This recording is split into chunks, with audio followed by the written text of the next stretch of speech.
I'd like to show you how to use all your plastic that you get from fruit, and actually this one is even from holding logs together. You can get all kinds of plastic bags now, and it seems such a shame just to waste them, particularly when I'm sure they take ages to biodegrade down. So I'm going to show you how to use them, and I'm going to mix them also with all the textile bits and pieces that you get. Now, I'm sure you've all got some of that rickrack braid in all different colours lying around, and it's not fashionable at all now. And you can mix that with your coloured lace and all bits and pieces that you have in your stash box. You can even cut up threads for this. I'm sure none of you waste any embroidery threads or threads from a sewing machine. So any threads that you can cut up in pieces and apply. This is applied to calico, but you can apply it to any material base, really. And it looks not very attractive at the moment, but it will get better. So what you do is Holly's going to do some for me. You mix some ordinary PVA, children's glue, with water to get a consistency about like double cream. And then you can apply it onto the material base first. And then you cut up quite at random. It's not a technique that requires you to be precious, this one. You cut up at random all the bits and pieces and stick them down onto your base fabric. Now, the warning about this is it does take a long time to dry.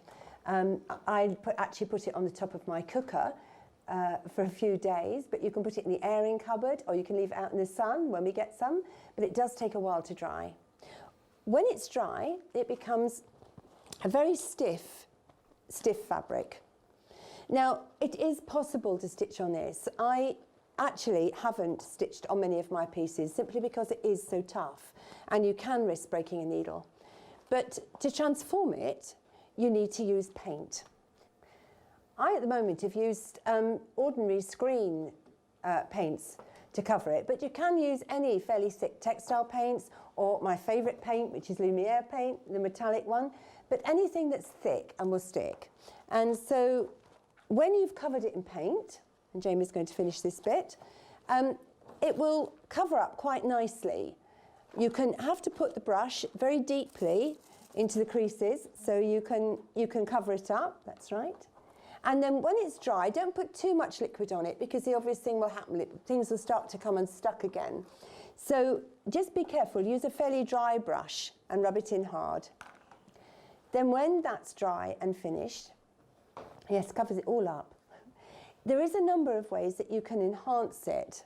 Now, I don't know whether you've used treasure wax, but treasure wax is a lovely cover-up just to enhance things.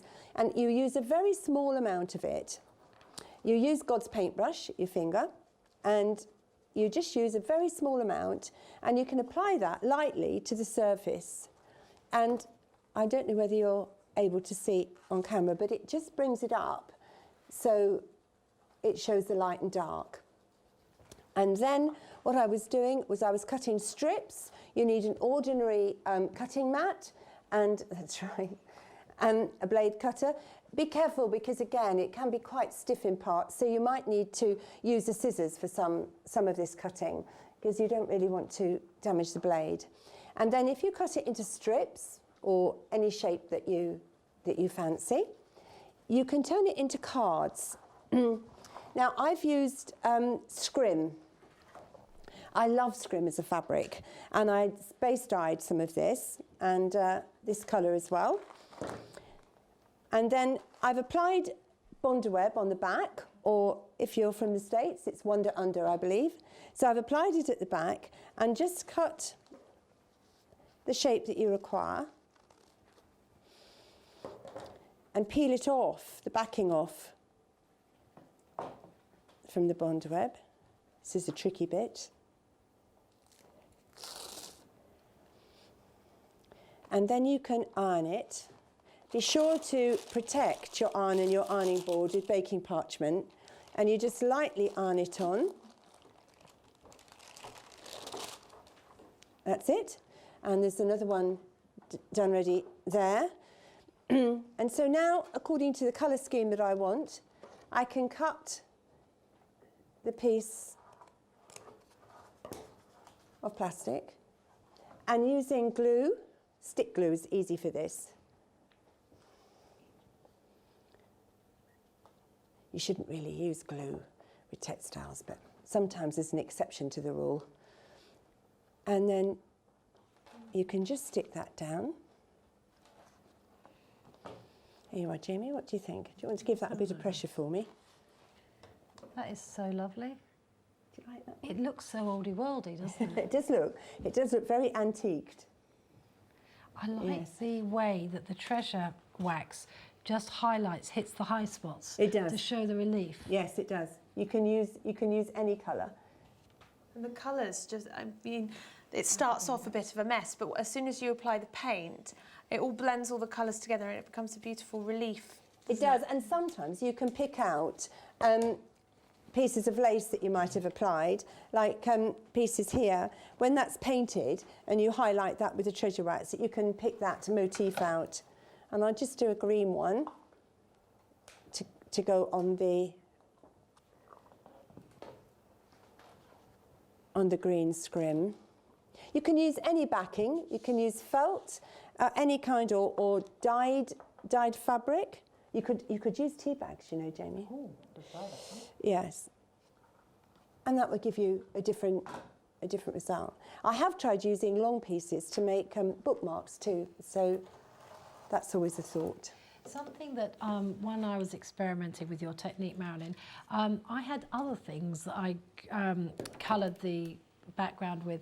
I had a couple of aerosol cans, which there was just some glitter paint left in the bottom, and it was just like a couple of sprays and that was it. So I sort of did a spray of that over, and I also had some ink and some coloured ink, and literally there was just a dash at the bottom, so I diluted it a little bit and poured that over it. So in fact we ended up, this was one of this piece here.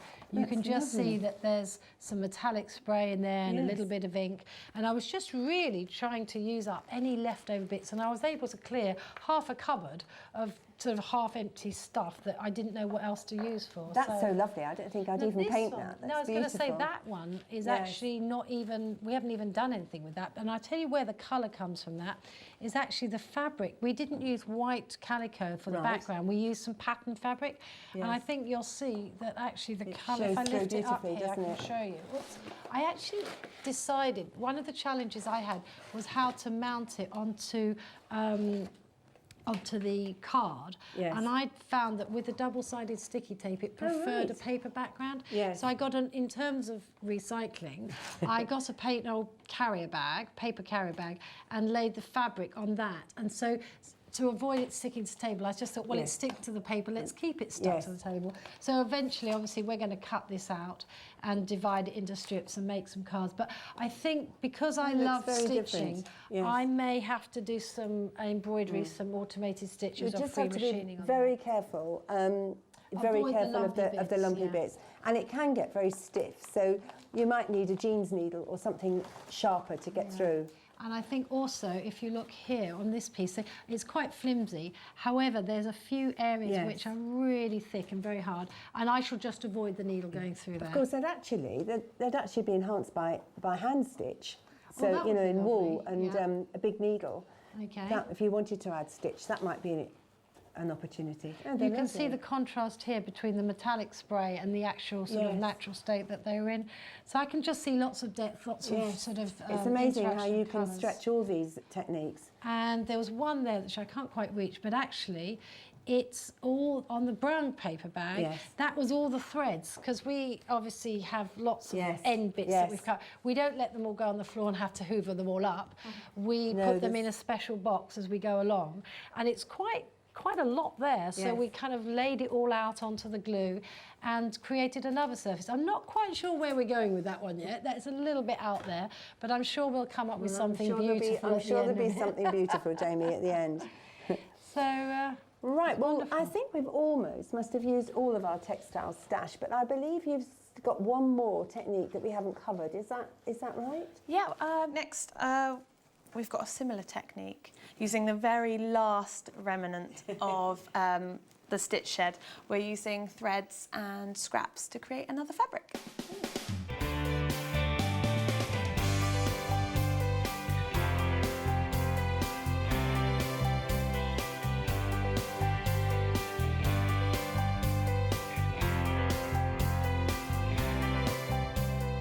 If you'd like to know more and join us on another workshop, please check out our website on www.colouricious.com and we'll be very happy to see you then.